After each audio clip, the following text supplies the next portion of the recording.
Good morning, good afternoon, and good evening. Welcome to another episode of UpFront with Sis and Mainstream Main Chick. Yeah, man. Thank you for tuning in. Thank you for watching. Thank you for listening. Thank you for being with us. Today we are here with the one and only Takangwane Dlamini, who is our beautiful guest today. Today's topic is actually going to be based on postgraduate depression and the value of education. Now, the reason why we actually picked her is because she has ran this race for a significant amount of time, and I think we actually thought that was the best time to actually bring it up during this whole pandemic and the effects of it. Hi, Taka, how are you doing? I'm relatively good, thank you. Relatively? Yes, I'm employed, so some of us didn't get expensive education. Yeah, man. So now when you say relatively good, I understand. To me, conditionally good. Still getting worse. Man, okay. Wait, okay, first and foremost, since you already have touched on the unemployment part of it, how long and what reasons do you think that is? Why I'm unemployed? Yeah. Because you have a good education. That's one thing. Yeah, we know. And you're smart. That's another thing. Thank you. I personally think it's not a me problem. It's the government, the economy. Like, people aren't looking for.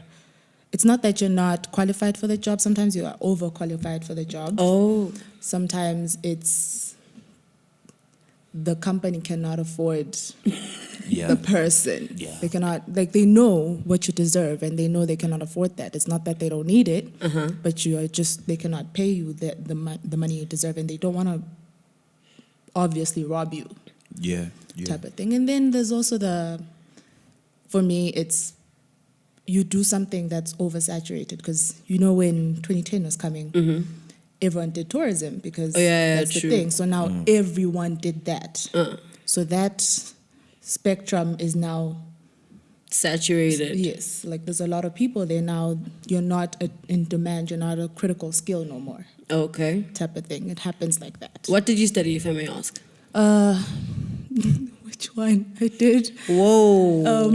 Hey. That's a flag. Hey. Already that's a red flag. Go on. Okay, right now I'm applying with my BCom. Which other qualifications do you have then? National Diploma in Chemical Engineering. Sis? I said she was smart. I didn't know she was this smart. Because the thing is, those are two, but I'm trying to understand the interlink between those two. Help me out. Don't you? I've noticed how so many people study so many different things. I'm one of them, actually. I'm not sure who I was having this conversation with, but one friend, I think it should be Lucian, who said you don't need to go to school and do a degree in this, and then you do a degree in that, and then you move and do a degree in that. But you can find what special skills or specialized skills you need to expand on the work. On the work that you do. I'll make an example with myself. I'm a musician. I've had to read a book about pricing. Okay. And steal my brother's module about pricing and stuff like that, so I would understand how to price my services and the services of the people that I work with. Okay. Yes, I didn't get a diploma or anything in business this or accounting that, but I think it's also very important to learn as much as you can about many things, so that you can have you can stretch as far as you want. Absolutely true. In that industry that you work in. Let's say TK worked in you were using your chemical engineering. Your BCom, is it logistics? Yes, supply chain management. Supply chain management. So your BCom supply chain management could come in handy in that industry. But then, Asadi, explain to us why the relation, which came between the first, two. and why did you then go that side? It's the chemical engineering. Okay. Well, straight out of high school, I decided I'll do chemical engineering, and then after doing my internship, I realized there's only so far in the ladder I can take my chemical engineering, because all the MDs had an economics degree or marketing. So I decided then that I will not just be a branch manager, not looking down upon the branch managers. I wanted more for myself. So I decided to not just deal with this level. I want to understand all the other aspects of the company that I was working for at the time. So I decided, let me go back to school. And I also didn't want to box myself in. I didn't want to just be in conversations when it's just about chemical engineering. I wanted to be able to converse with people outside of that. Yeah. So then you start understanding, because the main reason I then did supply, because BCom is also in many segments, is there's a lot more. It's not just counting trucks type of thing. You can work in other you can work in government stores. Yeah. Oh. So you're exposed to a lot more things. It's not just this. Yeah. Whereas with chemical engineering, it was just this. Yeah. So this is what I was either doing. you're in the lab or not. Yes. Now, this is my question. With the value of education being one of our key words, do you think that with this whole pandemic, he actually touched on elaborating or expanding your skills? Now, those are your skills, right? You know how to talk to people. You know how to probably work the margins off chemical engineering. Do you think that will actually still last post-pandemic? It has to. Yeah, it could, but it's like everyone's getting retrenched at this point. Yeah. So having my degree is different from using my degree. Okay. So I'm not as a go-to versus the one that's recently retrenched. Oh. Yeah. So it's still them first. When you're applying for a job, even if your 5 years experience was like 10 years ago, they will look at the one that just got retrenched. Yeah. Versus That's tricky. But then I've always had a problem with how I have a problem with how we always have to certify documents, but then that's not the point. Yeah.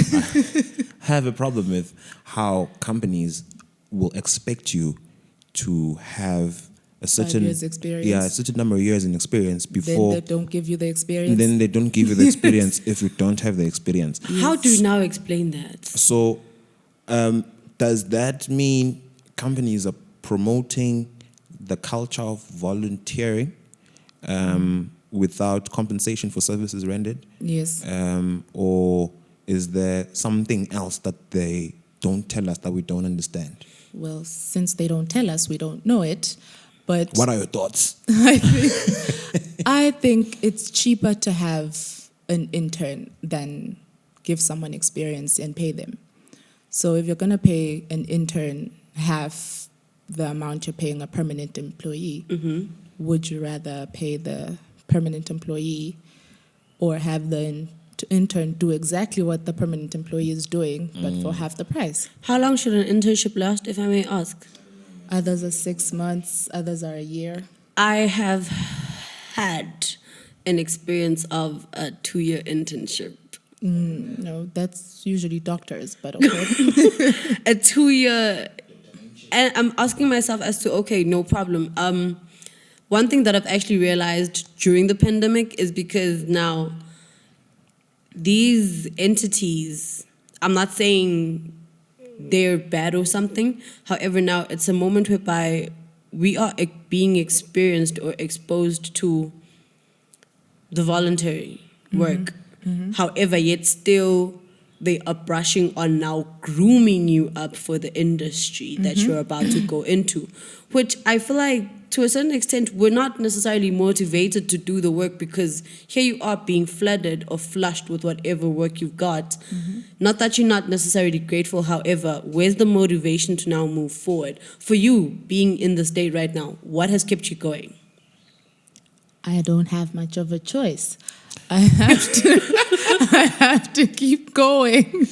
Like, giving up is not a problem. So it's not an option for me. So if I give up, I will definitely not have a future. There are chances of getting a job if I keep pushing. So if because when you get out of varsity, you start looking for a job for like the first 6 months. You're job hunting, and then in your field, and then you decide halfway through the year, like, or maybe let me find an internship. That year elapses, and then you're like, you know what? I could go anywhere. Just hire me sample. That's what I don't want.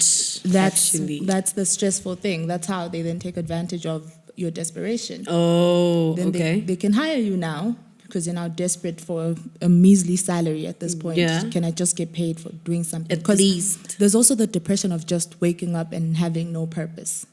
Just waking up and finishing work in the house. And that's where the depression I was kicks actually in. going to I was actually going to get into that now. That I've before I met TK officially, you know Q, right? So I have a friend of mine, a very close friend of mine, one of the smartest people I know. Till this day, one of the smartest people I know. She graduated top of her class, doing animal science. She hasn't found a job since 2017, and she's been pushing for a job. Recently, one of my neighbors in Manzini came across her at a job interview. At one of the Ministry of Agriculture's vet centers. Yeah, you understand. So now, a year into looking for a job and not finding it, she came out to me and she told me, you know what, I'm not okay, and this thing is depressing, you know, because here you are, you're a graduate. Already, the fact that you graduated, the expectation in the society that we live in is that you should be working. Yeah, true. And so when you don't work, that pressure, the pressure that you get from family, the pressure that you get from friends, the pressure that you get from yourself, you know, how have you dealt with that? And when it first hit you, how did you know it would say, and I need to find a way to deal with the mental implications of the situation, of the job security issue that we have? With me personally, it's understanding that it's not your fault. You are playing, as long as you're still playing your part, you're still applying, you're still pushing, like you are doing everything in your power. You kind of have to remind yourself every morning that I am not the problem. There are just no jobs. Yeah, I am searching, because it hits you sometimes. Like you hit a very low when you can't even get bread. It's very hard to lower yourself that low and just go, could you give me like a 10 rand? I want to buy bread. Yeah, because no one will understand that. How with a whole degree, when you're still asking for bread money, like people don't understand the degree isn't the money. Yes. Like I spent money getting the degree, but it's not money. I don't have physical money. I cannot afford the luxuries of the world. I can barely afford the necessities. But it's you keep hope alive. Yeah. Like some days, some days it actually hits.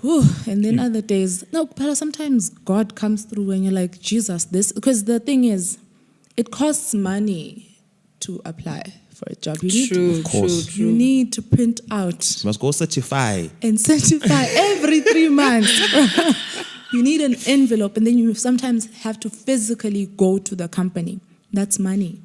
So you need money to make money. I don't have the money. Now, this is my question. Aren't we supposed to have like government bodies that actually assist with such things? Not necessarily youth unemployment per se. However, now companies, from my belief, like it doesn't have to be volunteering, but graduate trainee programs. I haven't seen any of those, or much. Let me just say much of those within our country. I haven't seen any of those. Like, but also, do you think that's a gap that we need to be looking at as a people? A previous episode we had Mel. And we touched on this whole thing, the social True. And I want to believe that some of our problems get amplified because we don't know. Okay. We really don't know. Like I used to complain about how finding information about the industry that I work in. I'm privileged now because I'm quick to get it. I'm in a WhatsApp group somewhere, so so I know what's going on. But don't you think that people not knowing also, about the state of or rather the employment ecosystem in our country and the various programs that could be offered by for instance, Swaziland National Youth Council, Yeah. Do you think that if we had access to information, if young people had access to information, like you're saying, let's say there is a company that has a graduate trainee program, but we don't know that they're doing. You understand? So don't you think that access to information also is one of the things that have made people struggle with finding employment postgraduate? Yes. That could be a reason. Yeah, it's one of but not a reasons. fact. Yeah. Because there's a lot of, when you're right out of varsity, your dreams, goodness, they're so beautiful because there's White hope. picket fence. So you still think I can just walk up to this company and drop my CV and get this job. You learn later on that you're not the priority your high school teacher made it sound like you'd be if you had this degree. So, and then there's the finding the right or suitable companies, because you don't know all of them. You don't know where to go, really. There was just one company in mind. It's like when you study to be a doctor, in your mind, government is the first and the only place you've ever known you could work as a doctor. You don't realize there are private entities out there. So that's another problem. You don't know where to go with this degree. And the fear of the rejection, you start not applying because it hasn't been coming through. They don't even respond. These companies, they just tell you send your email or send your CV.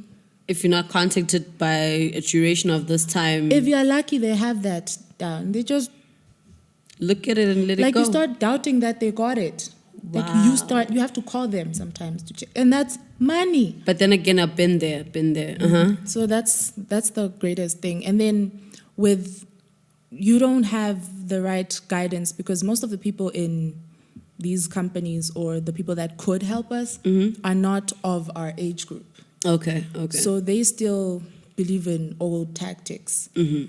Connections, for instance, they still believe in those tactics. They don't believe in if you go this route, there's better access, because we're still told the same thing. When you did this, hambe bang.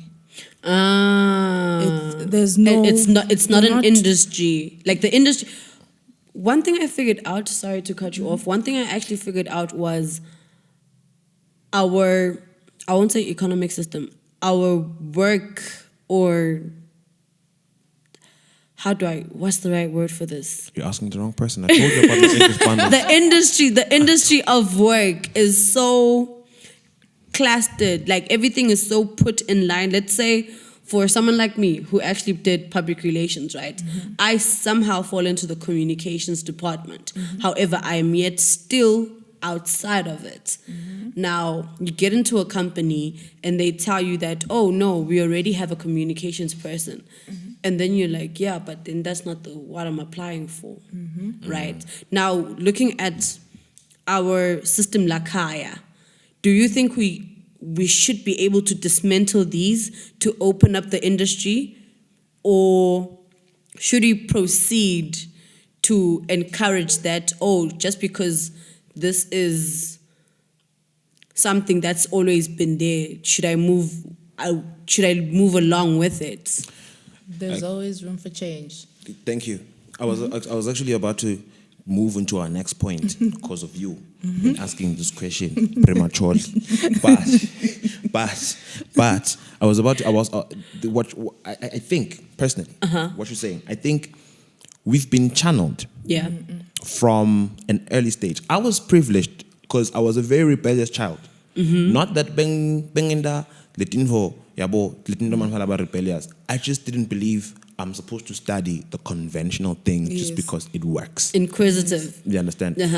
When I started discovering my passions, my talents, I wanted to expanded them. I remember asking Lucian when I studied at Boston if the campus in Pretoria offered the course that I wanted to do, because I tried doing mass communication because I realized I talk too much and I wish to be on radio. No, I would love to be on radio. And apparently you need a skill for that also. And you need a skill. I wanted to go to school so I could get the skill, because the talent on its own is not enough. You understand? So I think the problem is we're channeled from a very young age. Sihle Base Prince was saying the same thing just this week or last week. Last week, today's a Monday. So last week. So Utsi Sihle, Inginga, you get to, you learn everything. You learn about the ant and the grasshopper, the primary. Yeah. And then you move on, you go to secondary school. When you get to Form 3, in fact, when you get to secondary school, Form 1, you do everything. Form 2, they say choose. When you get to Form 4, after Form 3, they say choose again. You understand? So you're done. Already you're confused, because now you don't know. Like, for instance, I don't see where Geo is helping me today. You understand? Hey, that was a very good subject. Don't hate. It was a very good subject. I can read a map. It wasn't for him. But it wasn't for me. You understand? So I think our problem is that we're channeled. And like TK is saying, there's room for change. There's always room for change. Okay. Moving right along. We hit a pandemic, TK. And no one was expecting it. And I remember having a conversation with one of my friends who's doing her final year right now. And she was telling me she can't wait to finish, she can't wait to find a job, she can't wait for. So, kahle sikhuluma ukuthi ngabe nyalo uqale kusebenza because ngasovalile esikolweni, right? Oh wow. Because our universities on a normal day are shut down by June, right? True. To start the new semester in August. In August. So basically, she was supposed to graduate now in October. So she probably would have been in the process of finding the job that she wanted, you know. But then we hit a pandemic and everything changed. And the first thing we closed was the school. What does that say about the value of education if we are still struggling today to come up with a hard stance of where the education system is going? Because, to elaborate, I used to say to people, if we really want to eliminate the errors of unemployment and job security, we need to reboot our whole education system at zero. True. And building it up is going to take us a long time, because now we are rebooting it down to final year varsity. So everything that we're learning from grade 1, so everything that they're supposed to be learning from grade 1, we're supposed to introduce, lack of a better word, a new curriculum. I think it's the right word. English. Yeah, so we need to introduce a new, like, revamp our curriculum so that we don't get stuck when we get to university now, because now you have to choose first year, which when I end up become. So if some other university, second year, but okay, it's time to choose again. May I please allow me? Don't you think they actually tried that locally, bringing it back home, so close to home? Limco Queen Creative University of Technology. The innovation that university has, or that it has brought, it literally was supposed to create a new economy. It was supposed to create a whole different dynamic work ethic. It was supposed to rebuild and bring forth some sense of change, right? Because now it's not the normal system of you need to get a master's. Like, what I figured out about that one university was it had brought change into, with the aspect of you can now be an entrepreneur and be self-employed, right? Because those are not the same thing. Exactly. Hence why I'm mentioning. Now, my one problem is rebooting doesn't only take one. Understand? Initiating, true, no problem. However, now, what's the way forward? How do we, as the people, and the people that keep on being pushed into it, not only like Kwaluseni and your Luyengos or your Limco, but now as the people that realize this, as the people that are seeing these things happen in front of them and are a detrimental part of it, how do we then move with the system that they're trying to either create or alter? I personally believe, I'm sorry, Mzal. I personally believe when I skulile. To support what you're saying, I was very excited when Limco Queen was announced to be opening in the country. Because looking at the various faculties there, it sort of was giving birth to a new era. Yeah, it should have. When I say report, I'm eliminating that should have. Why? Because you're already raised to think employment. Everyone that went to Limco Queen that I talked to today, if they don't own a business, which they had to start because check. If they don't have a business, they are struggling to get employment. If they are employed, they hate their work because they're not doing what they studied. I will tell you about opening a up journalist. the industry. I will tell you about a journalist who studied travel and tourism. What? Funniest thing I've ever seen. It's like that. Like, there are not that many. You know that thing they had back in the day where you are just promoted to the next level. You're not necessarily qualified for it, but yeah, you've been here long. Like, so just you know. You are an ancestor of the company. Yes. Hey, yo. That's what's happening now. And with rebooting the whole school system, we still have the same available ministries in the country. Nothing is changing up there. So whatever you're changing down there, It don't matter. It doesn't matter. doesn't do anything if we're not changing anything up here. So that's where we should start.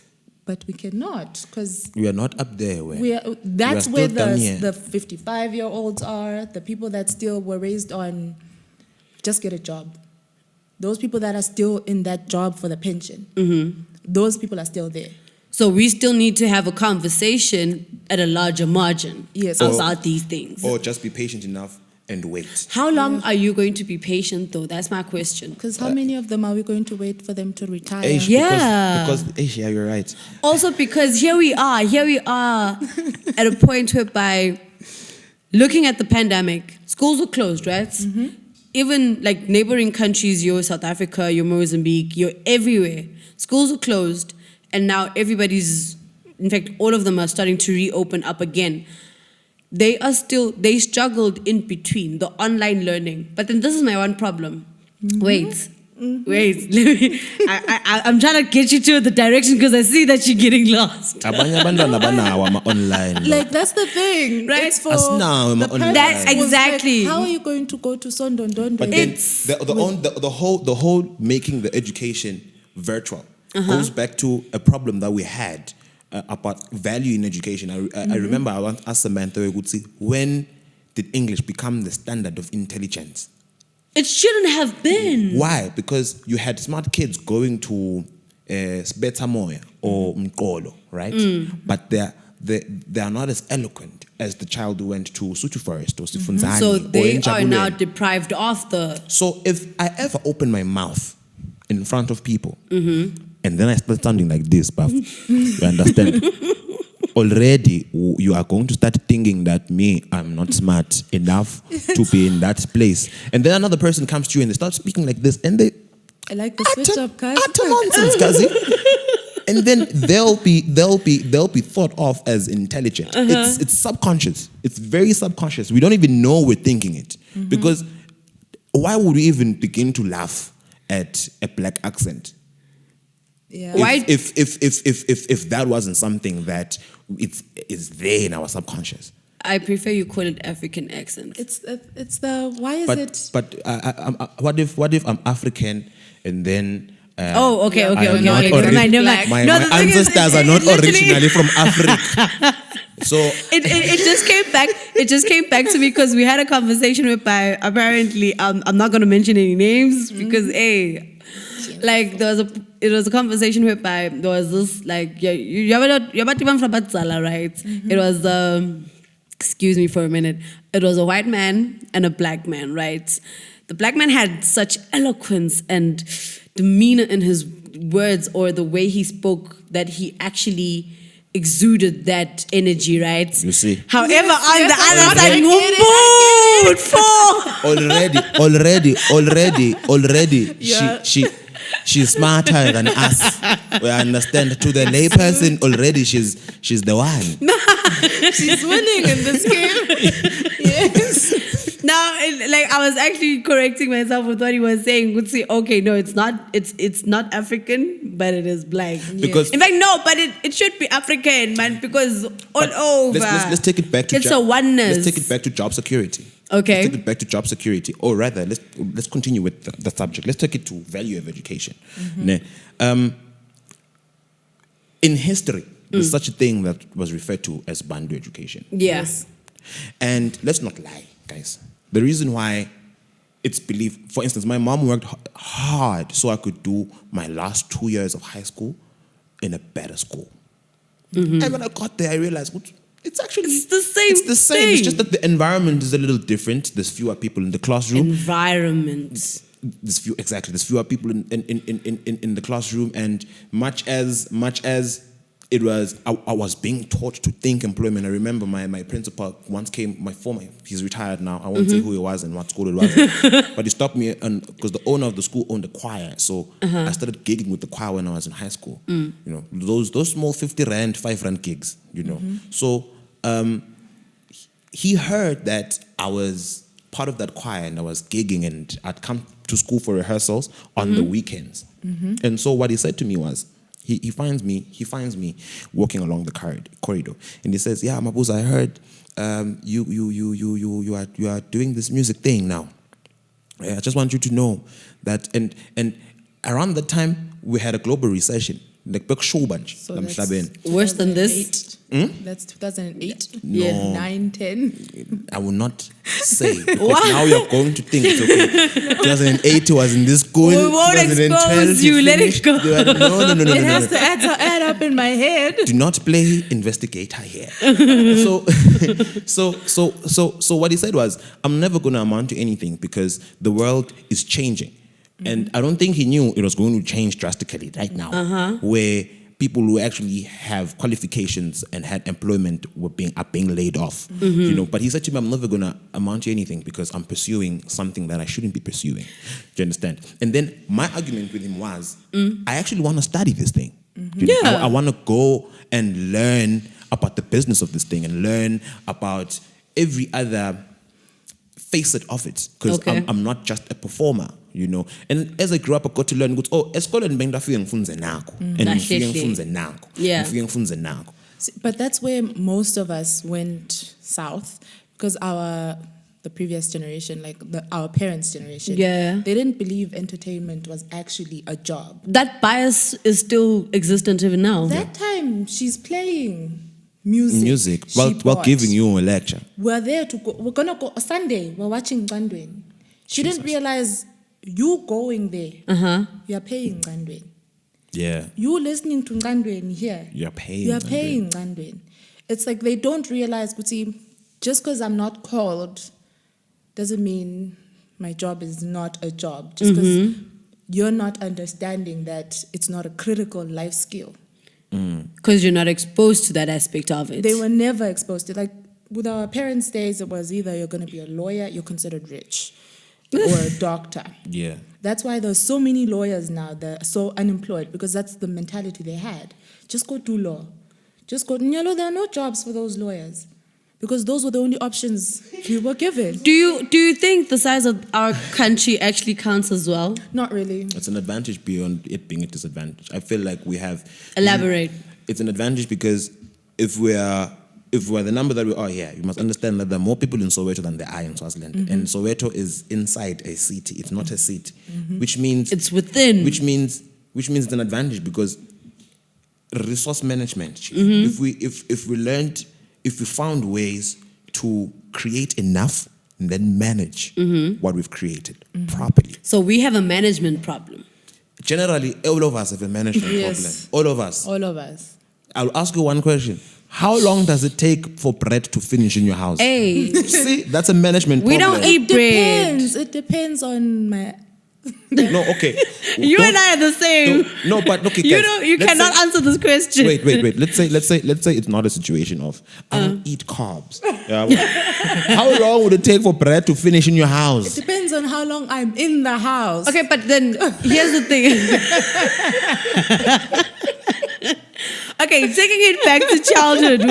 Wait, my lily. Okay, go on. Taking it back to childhood. Now it's a matter of, I think in a matter of 3 days, my dad actually told me about VAT, right? VAT. It's a matter of milk and bread and sugar. In a matter of 3 days, he had to buy it like clockwork. So you understand. Nakona, there's only probably 2 people within that space. Exactly. Look, show ukuthi umuntu famunye on average ampopisa 4. Yabona with the lies. With the lie. It's 18. It's 18 slices of bread. Show umuntu I famunye have ampo. never known that. Who sat down Who counts bread? Who counts bread?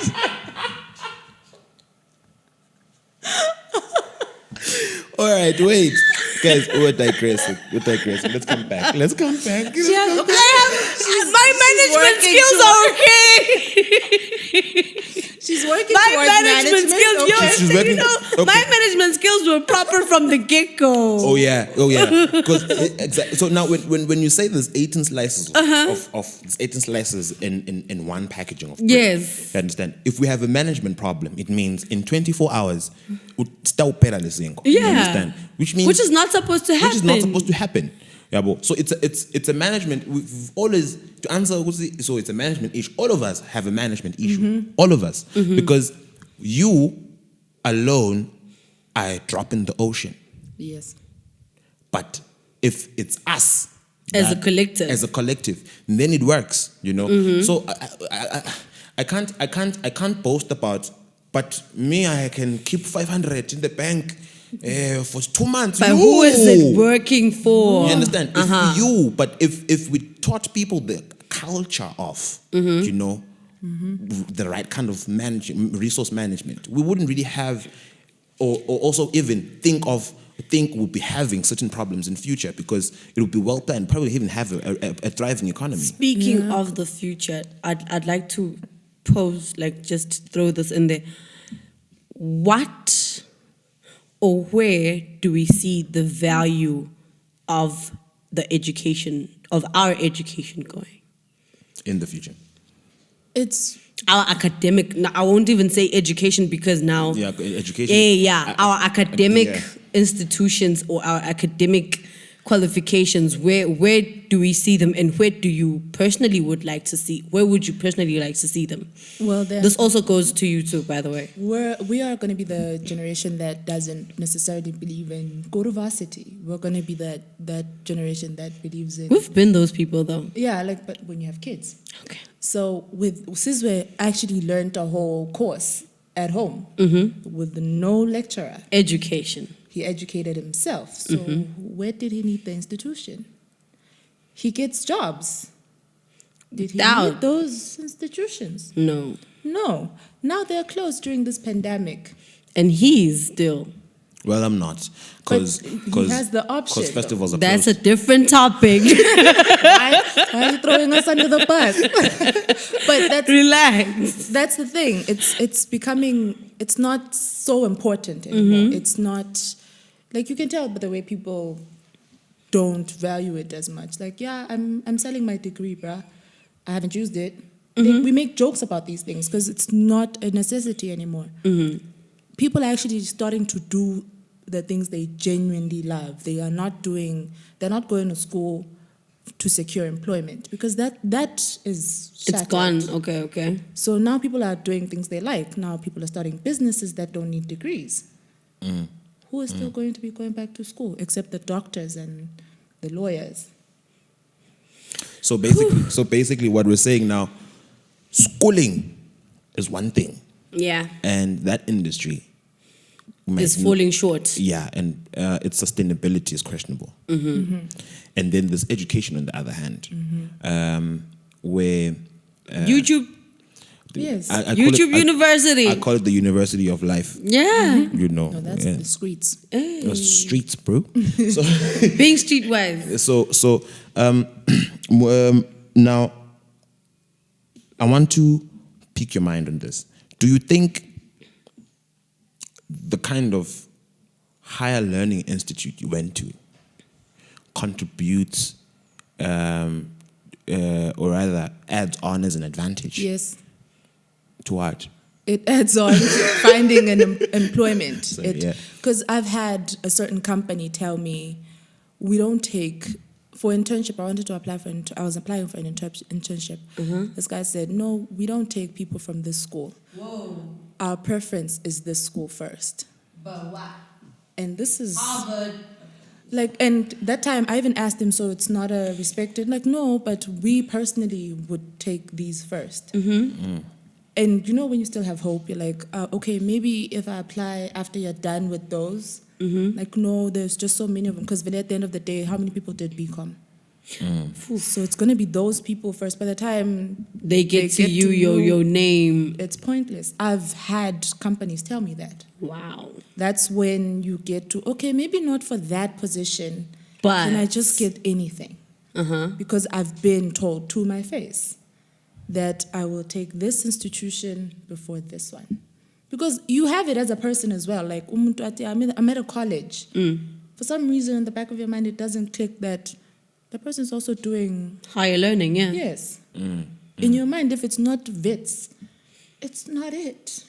So also now it goes back to what we were talking about. We would say, how can I put this?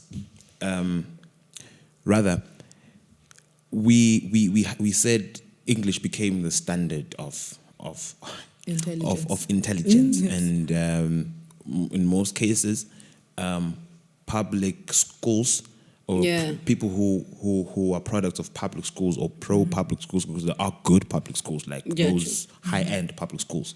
But you know, the public schools... The fact that it falls under the category. Yeah, so automatically they are not exposed to certain opportunities that other kids are going to be exposed to. Actually, there's something that Bubesi said once, that her going to Usutu Forest, her going to Sifunzani helped her so much because...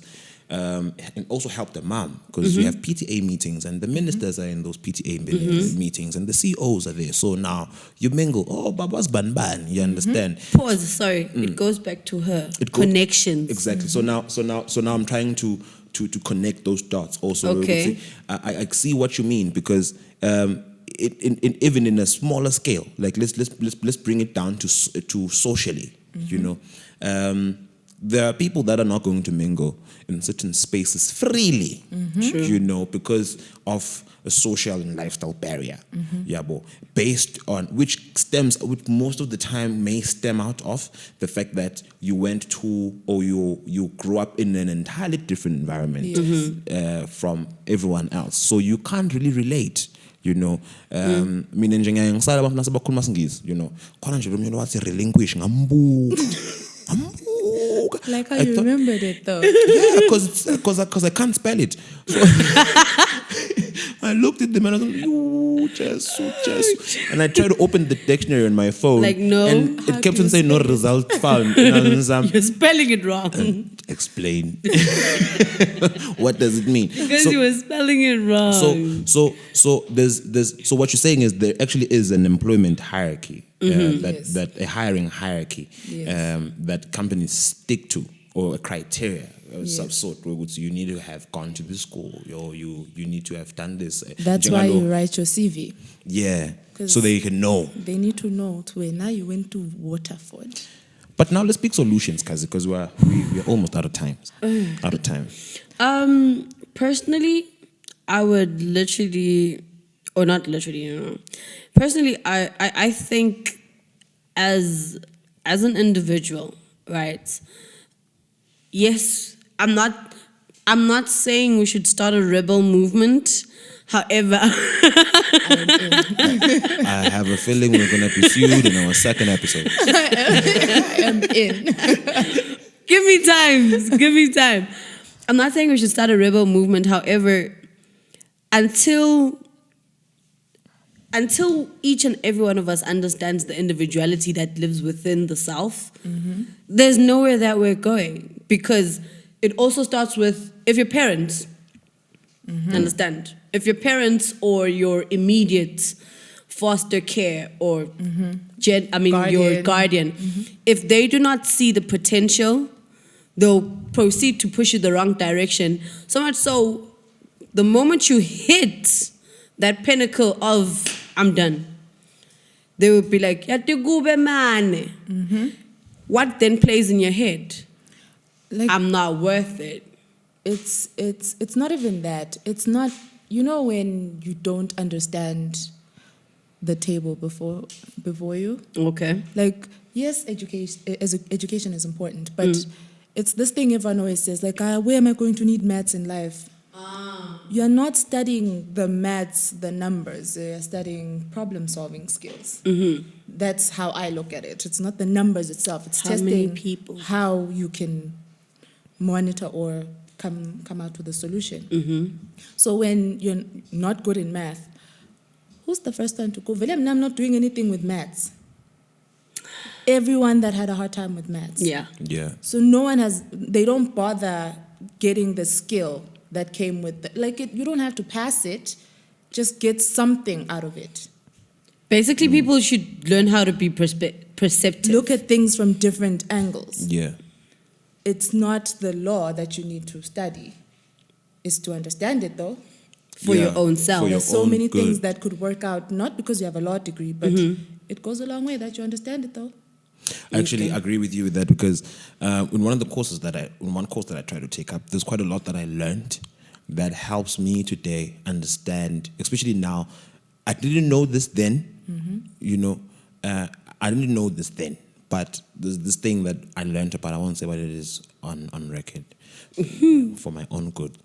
So, when I started going into music and like learning how it works and all of those things, and now that I'm exploring my other passions, this and other things, I got to realize, so that module really, I didn't need it. What I needed though was a certain information that helps me understand certain things today. For instance, I've got killer negotiation skills, and I also know how to stand my ground.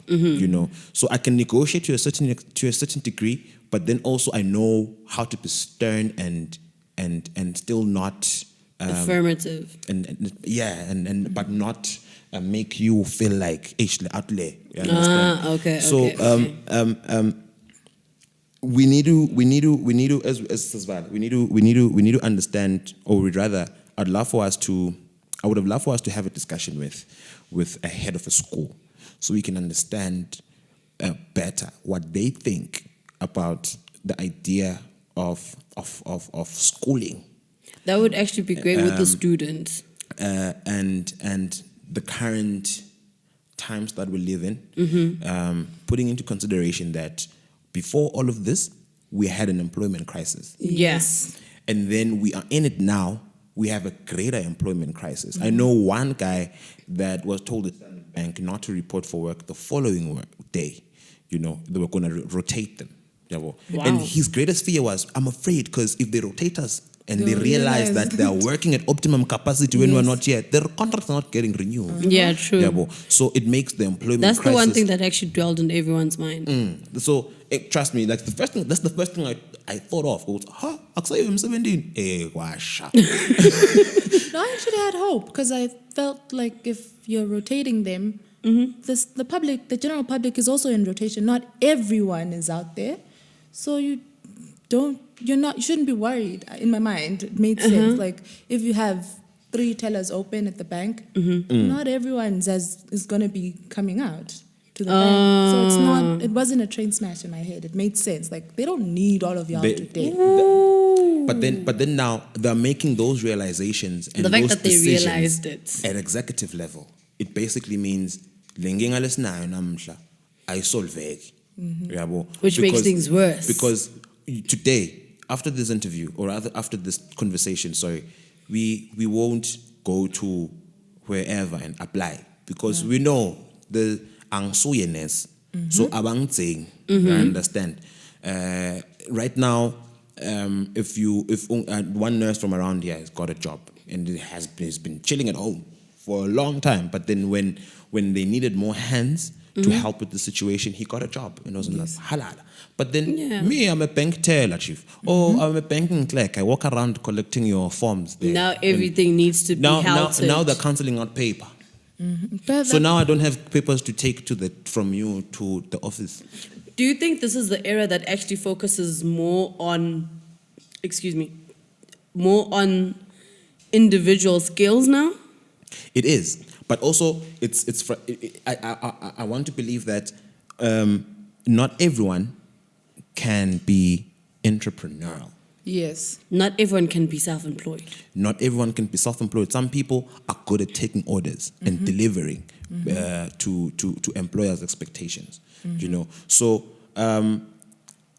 much as we may not be able to come up with that resolution as to this is what we could do going forward, but we also need to be sensitive of the fact that what we thought was the thing, we need to rethink how we do it, or rather how we go about it, you know, because if I had children, the first thing that I would teach them, or how I would teach myself so I can teach them, is how to invest in their own selves, so that they become the money-making machine without the employer. Yeah, because I'm self-employed, right? But right now, festivals are closed. Events are closed. There's a studio in Manzini that hasn't been open since the pandemic. And if you call this guy and say, hey, there's a closed space, chief. I can't be in there with you guys sneezing and everything. So look at that. So now already. So if I want to make money, I have to track whatever I'm tracking at home, send it via email, they send it back and all of that. But then we don't have like the conversation. I'm not sure if I was having it with you or I was having it with Mel about how yes, we are moving into the digital era. We've made education virtual, but not everyone has data. Not everyone affords that, you know. Not everyone can... So there are still the underlying factors of how do we maneuver around so many underlying factors that I think we would need more time and more people who have expertise in these things to discuss them at length. Because a typical example would be how... I'm trying to run away from everything that's controversial right now. Don't. It's very hard. It's very hard. No, because also we need to open minds and not inspire anger.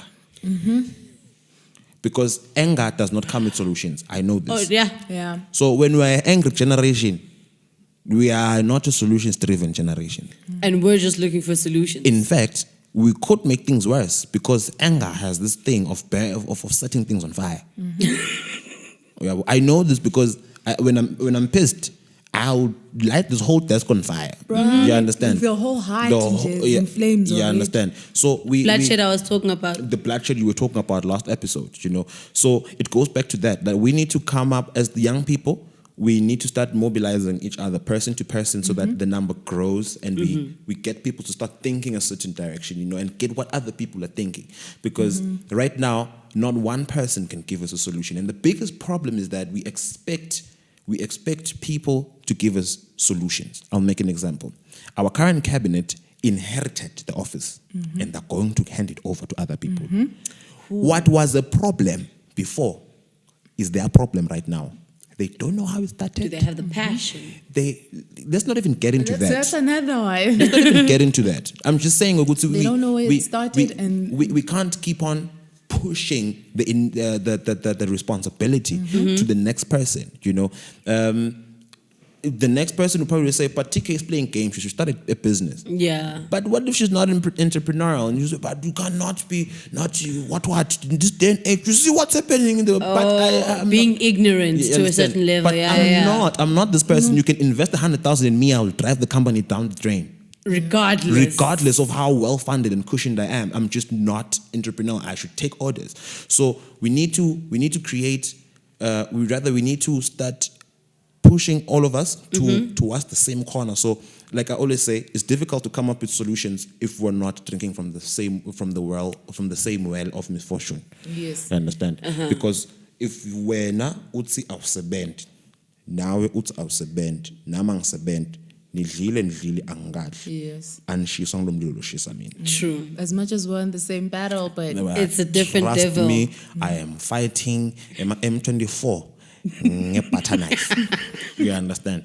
So now, it becomes you see what I'm trying to say. I think this topic, whew. we wouldn't finish. Yeah. We wouldn't finish because we're number 2. We went to number 4 and then went back to number 2. It's because they all interlink. Management of funds. It's the management issue that I say. Mismanagement of funds. There was 5 billion. And then, thank you so much for everybody for listening. This is the Upfront with Sis and mainstream main chick. This is it. We're going to have an extension of this conversation. We're not done. This is just introductory, but we're happy that you are having the vibes. Everyone is laughing in studio. I hope our director is not mad. We love you. May the Lord keep you. May They'll find you on the streets, sis. Thank you for listening. Till we meet again. Bye.